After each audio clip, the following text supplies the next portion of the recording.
гаиләдә булмаса, әти-әни үзе урысча сөйләшсә, менә минем сизгән бар, үземнең арада татар егетләре, бергә уйнап үскән дусларым, гаиләләрендә урысча сөйләшәләр.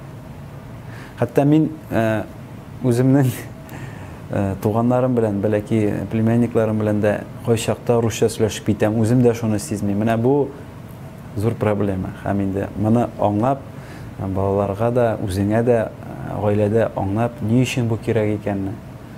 Чөнки тел югалса, безнең милләт юкка чыга.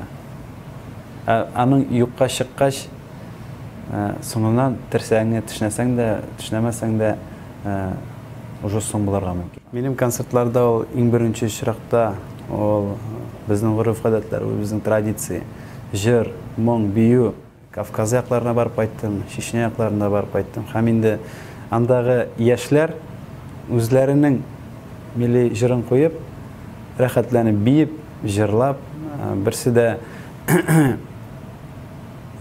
исеректә түгел, нәрсәдер астында да түгел, бары тик үзенең культурасын саклап калган диясем килә. Бездә үзебезнең татар биюләре була тиеш, үзебезнең җырларыбыз татар телендә булырга тиеш. Һәр вакыт бердәм булырга тиешбез, бер-беребез өчен җан атырга тиешбез, бер халык булырга тиешбез.